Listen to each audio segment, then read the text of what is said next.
지금 이 시간에 우리 귀한 말씀 받는 시간입니다. 오늘 하나님 우리에게 주신 말씀은 요한일서 4장 7절에서 11절까지의 말씀입니다.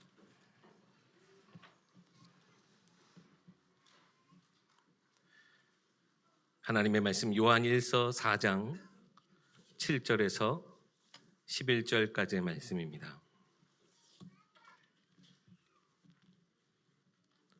봉독하겠습니다. 사랑하는 자들아, 우리가 서로 사랑하자. 사랑은 하나님께 속한 것이니 사랑하는 자마다 하나님으로부터 나서 하나님을 알고 사랑하지 아니하는 자는 하나님을 알지 못하나니 이는 하나님은 사랑이심이라. 하나님의 사랑이 우리에게 이렇게 나타난 바 되었으니 하나님이 자기의 독생자를 세상에 보내심은 그로 말미암아 우리를 살리려 하심이라.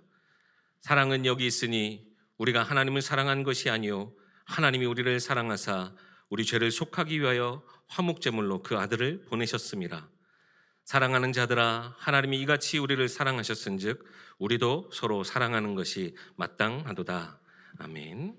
담임 목사님 나오셔서 아들을 보내신 하나님의 사랑이라는 제목으로 말씀 전해주시겠습니다.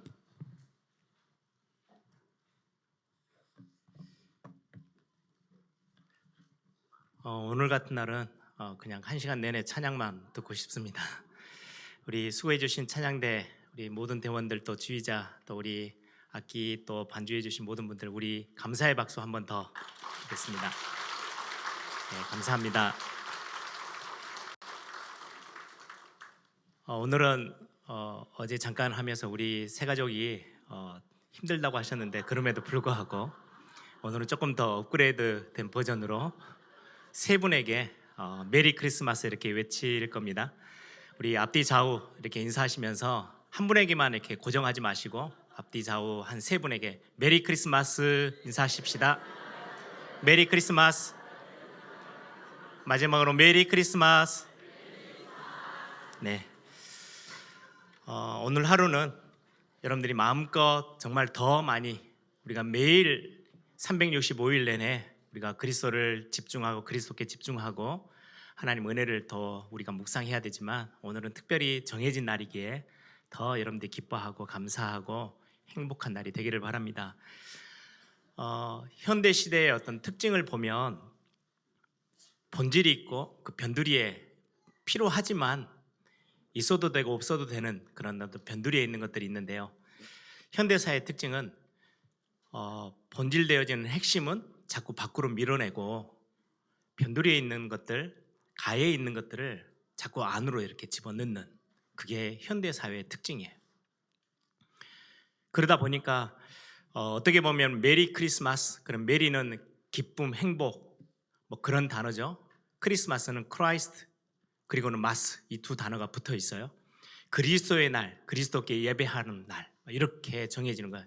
우리 진짜로 하나님 앞에 감사하면서 그리스도를 보내주신 그리스도의 날을 감사하고 행복해하고 즐거워합시다 뭐 이런 인사인데 어느 순간부터 메리 크리스마스 성탄절날 이 인사는 뒤로 점점 보내고요. 그냥 해피 할러데이 이렇게 인사하는 게 정치적으로도 세상에 함부로 메리 크리스마스라고 인사하지 마. 왜? 거기 안에 크라이스트라는 단어가 들어있으니까요. 이렇게 자꾸 본질은 밖으로 내보내고 변두리에 있는 것들을 안으로 이렇게 집어넣으려고 하는 습성이 지금 현대사회의 특징입니다.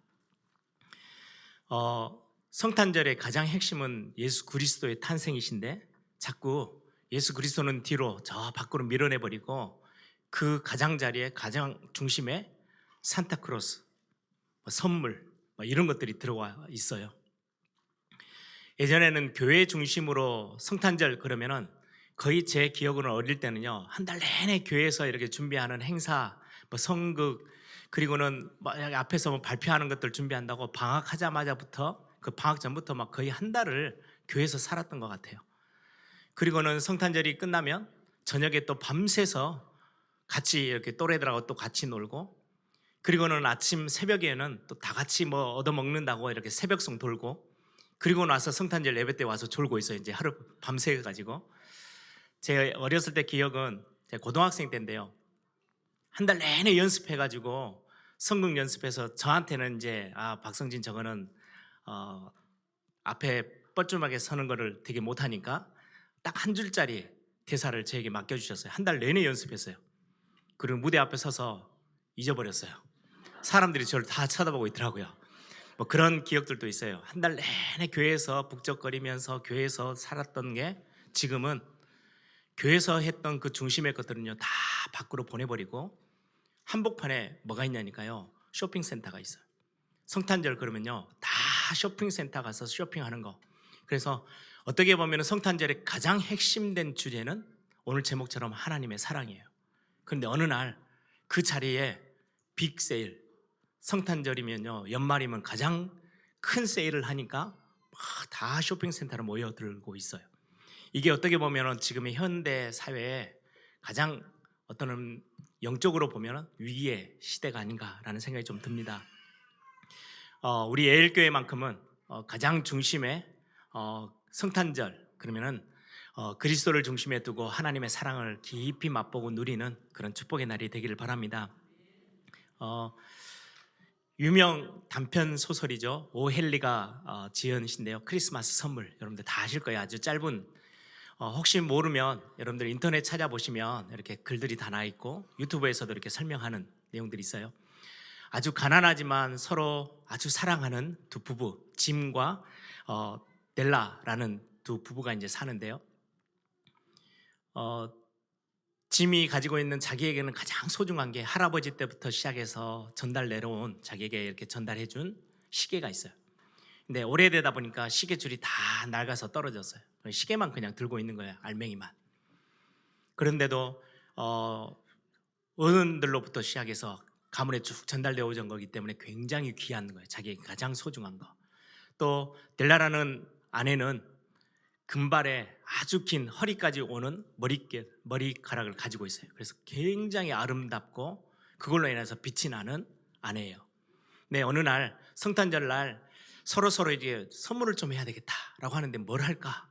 서로 이제 남편 아내 짐과 델라가 생각을 하기를 짐이 우리 아내의 머릿결이 너무나도 이쁘고 금발에 너무 아름다우니까 예전부터 이렇게 가게를 지나가면 아주 마음에 드는 이렇게 머리를 빗는 빛이 있었나 봐요. 이 빛을 사줘야 되겠다. 이렇게 마음먹고 있다가 좀 비싸니까 어떻게 돈이 없어요. 너무 가난해요. 그래서 자기에게 가장 소중한 시계를 팔아서 그 빛을 샀어요.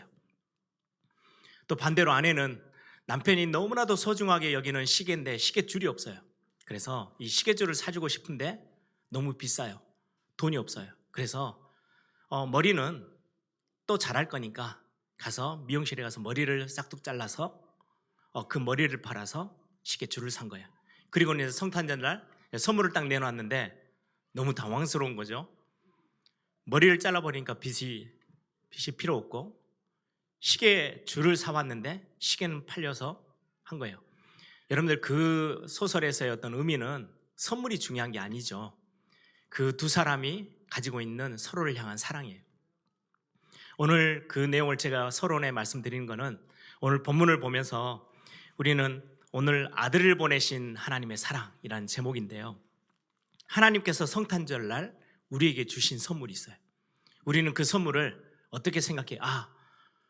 아들을 보내서 예수님이 이 땅에 오신 것, 그게 선물이지 라고 생각하는데 조금 더 깊이 들어가면 예수님이 오신 그 자체가 선물이 아니고요.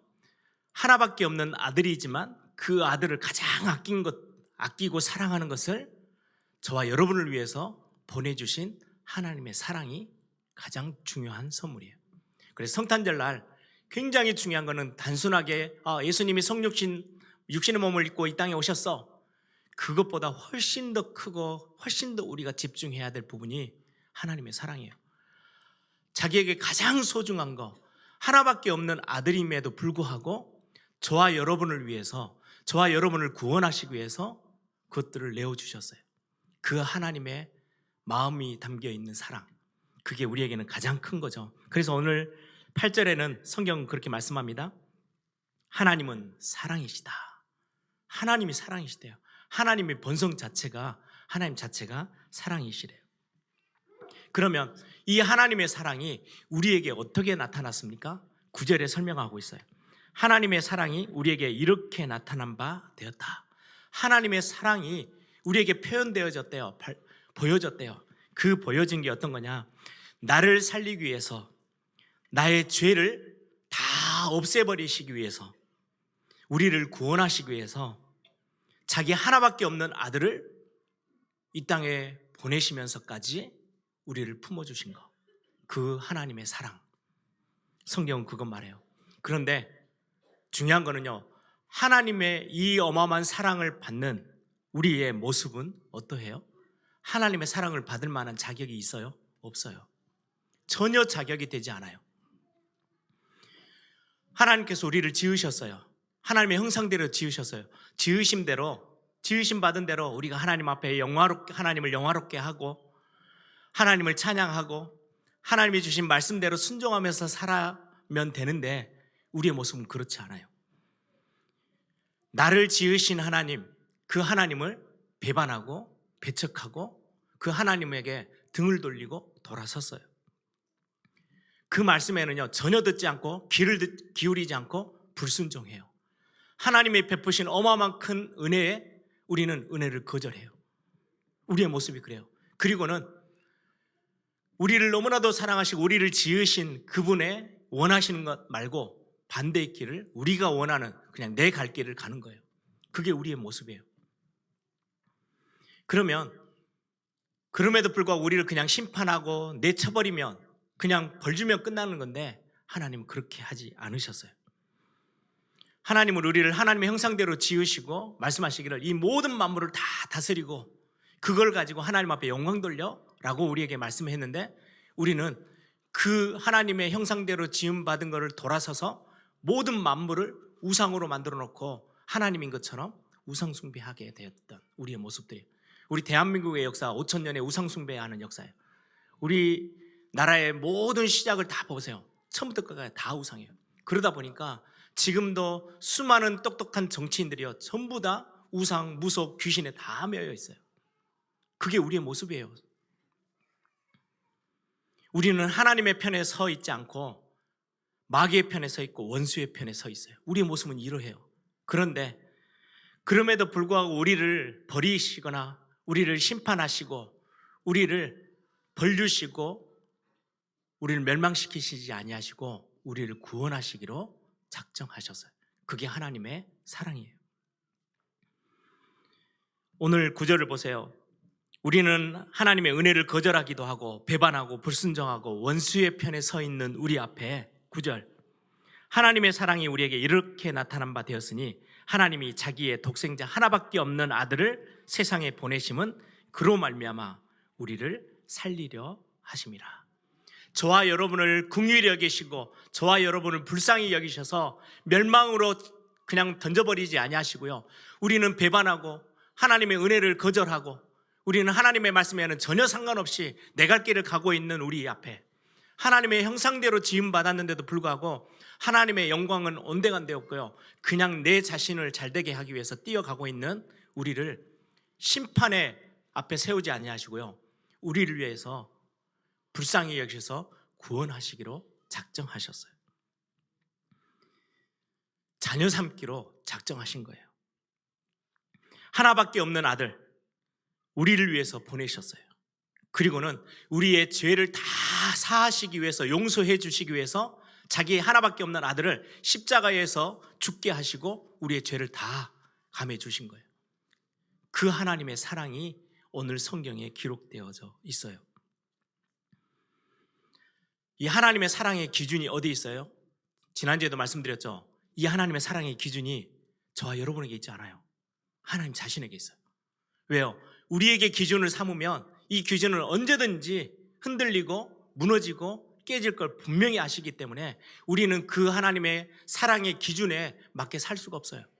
단 하루도 우리는 하루의 삶에서도요, 얼마나 굴곡을 치는지, 오늘 주일날 또 성찬날날 은혜 받고 돌아서서 또 우리는 우리의 삶을 내 것대로 막 살아가는 사람들이 우리예요.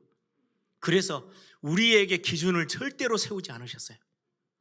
우리를 앞에 세우지 않고요, 하나님의 그 변함없는 하나님의 성실하심, 하나님의 신실하심, 하나님의 변하지 않으냐 하시는 어제나 오늘이나 언제나 동일하신 그 하나님의 성품을 기준 삼아서 우리를 사랑하기로 작정하셨어요. 나에게 기준이 있다면 우리는요 영원히 소망이 없어요. 그렇죠? 여러분 모르겠어요. 저는 제 모습을 가지고요 내가 하나님의 사랑을 받을 만한 가치가 있을까? 없어요. 그러면 소망이 끊어져 버리는 거예요. 그런데 하나님이 저와 여러분을 기준 삼지 않고 자기 자신 변함없고 항상 동일하신 그분, 성실하시고 신실하신 하나님 자신을 기준 삼아서 하나님의 그 사랑을 우리에게 베푸셨어요. 하나님의 사랑은 변질됨도 없고 변화되는 것도 없고 돌아섬도 없어요. 우리는 언제든지 돌아서고 언제든지 변질되고 언제든지 불순종하고 뒤돌아서는데 하나님의 사랑은 그렇지 않거든요. 그래서 하나님 자신을 기준 삼아 우리를 사랑하기로 작정하시고 구원하시기로 결정하셨어요. 우린 너무나도 변덕도 심하고요 연약해서 무너지기도 하고요 우린 신실하지 않아요. 그런데 하나님은 신실하신 하나님, 언제나 동일하신 그분이 자기 자신을 기준 삼아 우리를 사랑하시고 구원하시고 자녀 삼으셔서 다시금 새롭게 하시기로 작정하셨어요. 이걸 보고 하나님의 무조건적인 사랑이라고 말씀해요. 그런데 하나 더 중요한 거는요 하나밖에 없는 아들 예수님이 있는데요 이 예수님은 아버지 하나님을 너무 사랑해요. 어느 정도냐? 아버지가 가지고 있는 그 사랑만큼 아들도 아버지를 향한 사랑이요 뜨거워요. 그래서 아버지가 죄인된 저와 여러분을 위해서 이 땅으로 육신의 몸을 입고 가서 십자가 지고 이들을 대신해서 모든 죄를 모든 저주를 다 감당하도록 시켰는데요 단 한 번도 뒤돌아서지 않고 거부하지 않고 그 말씀에 순종해서요 우리에게 찾아오셨어요. 왜요? 아버지를 너무 사랑하니까 그 말씀에 100% 순종하는 거예요. 그리고 이 예수님이 아버지 하나님의 그 사랑을 그대로 가지고 있어서 우리를 똑같이 사랑한 거예요. 불쌍히 여기시고 긍휼히 여기시고. 저는 오늘 또 이 메시지 준비하면서 번뜩 그 생각이 들더라고요. 여러분 지난 어린이들 우리 그루터기 어린이집 헌신 예배 할 때 보셨어요? 애들 이렇게 보는데요 어쩜 그렇게 아버지 모습들이 다 보여지는지. 특히 저는 이제 배장현 목사가 거의 1년도 채 안 됐을 때 우리 교회 왔잖아요. 그때부터 이렇게 쭉 지켜봤잖아요. 특히 이제 생긴 게 이렇게 도드라지니까 기억이 많이 나요.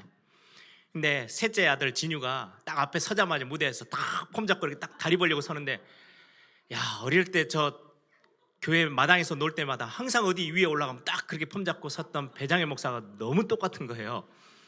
야 어쩜 아들하고 아버지가 저렇게 똑같냐? 이런 생각이 들었어요. 아들들은요 아버지를 닮아요. 예수님이 아버지 하나님을 너무 닮았어요. 사랑하심이 하나님은 사랑이시다. 똑같이 아들 예수님도 사랑이세요. 그래서 아버지 하나님을 너무 사랑해서 단 한마디의 말씀도 거절하지 아니하시고 거부하지 않고 그 말씀 그대로 순종해서 하나님 되신 분이 육신의 몸을 입고 와서 우리의 모든 죄를 우리가 뭐가 가치가 있다고요? 우리의 죄를 대신해서 십자가에서 죽어주셨어요. 왜? 아버지를 사랑하는 그 아버지의 명령 때문에. 그리고는 그 아버지의 사랑을 그대로 담고 있어서 저와 여러분을 불쌍히 여기시고 긍휼히 여기셔서 우리를 위해서 당연히 내가 죽어야지. 왜? 너무 사랑하기 때문에 저와 여러분을. 이게 아들 예수 그리스도의 사랑이에요. 우리를 향한. 그러면 오늘 본문에 뭐라고 기록하고 있어요? 10절을 보세요. 사랑은 여기 있으니 우리가 하나님을 사랑한 것이 아니요 우리에게 기준이 있지 않대요. 하나님이 우리를 사랑하사 우리 죄를 속하기 위하여 화목제물로 그 아들을 보내셨대요. 예수님이 땅에 오신 거, 아버지 하나님이 나에게 부탁한 거, 나 그거 100% 내가 순종할 거야. 그리고 오셔서 그냥 단순히 하나님으로서 살아가신 게 아니고요, 너무나도 부족하고 연약한 죄인된 저와 여러분의 죄를 대속하기 위해서 스스로 화목 제물의 자리에 가셨어요. 제물이 되셨어요. 희생제물이 되셨어요. 십자가에서 자기의 물과 피를 다 쏟으시면서 비난받아 가시면서 우리가 받아야 될 비난, 우리가 받아야 될 손가락, 우리가 받아야 될 심판, 우리가 받아야 될 죽음 다 감당하시고 우리를 사랑한 그 사랑함으로 인해서, 그 사랑이 어디서 나왔어요? 아버지 하나님에서 나왔어요. 아버지 하나님과 똑같은 사랑을 가지고 계세요. 그래서 우리를 위해서 죽어주셨어요. 이 날이 성탄절에 가장 중요한 하나님의 사랑이 핵심되어지는 날이에요. 그러면 오늘 11절을 보세요. 사랑하는 자들아, 하나님이 이같이 우리를 사랑하셨은즉 우리도 서로 사랑하는 것이 마땅하도다. 우리에게요, 서로 사랑해. 왜요? 이전에는 하나님을 등지고 살았던 우리에게요, 땡겨오셔서 야, 아니야, 내가 너를 내 자녀로, 내 아들로, 내 딸로 삼았어. 우리를 자녀 삼으셨어요.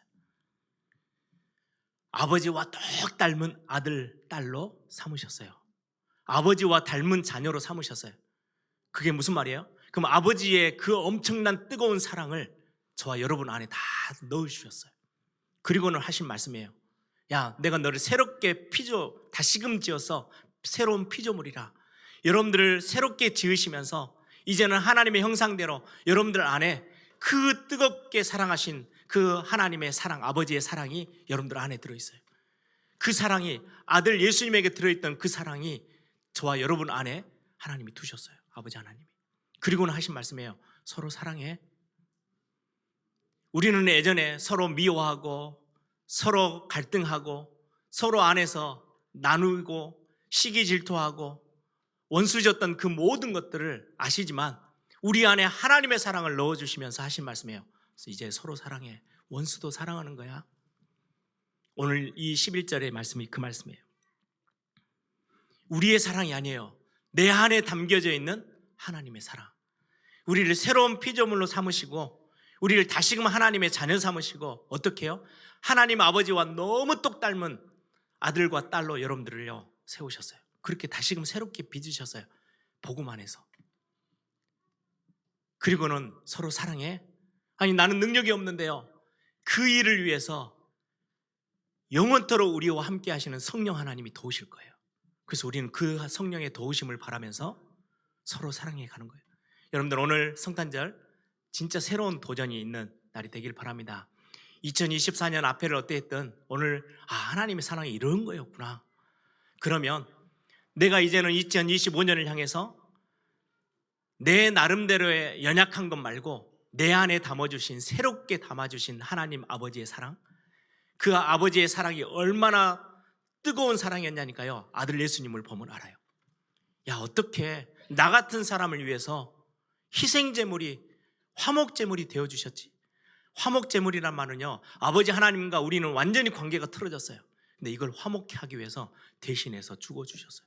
그게 화목제물이에요. 그리고는 우리 안에 새롭게 하나님의 아버지의 사랑을 다 담아주셨어요. 그래서 저는 저도 부족한 게 참 많아요.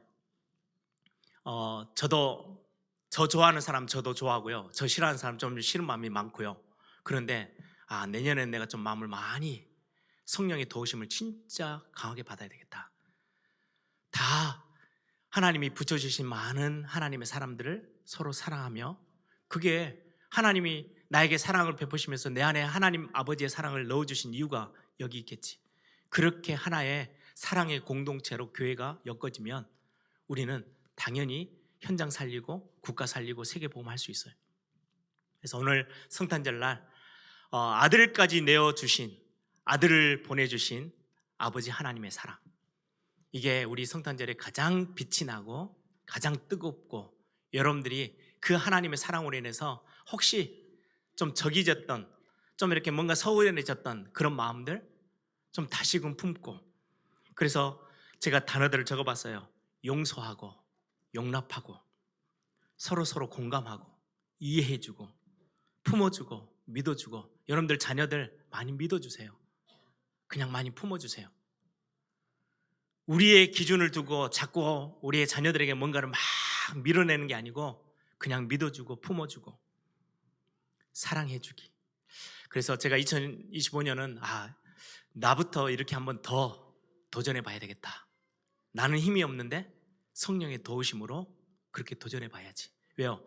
내 안에서 하나님의 사랑을 자꾸 키워서 서로 사랑하도록, 나보다 남을 더 낫게 여기도록 우리를 더 성장하게 만드시는 성령 하나님의 사역, 우리 안에 있잖아요.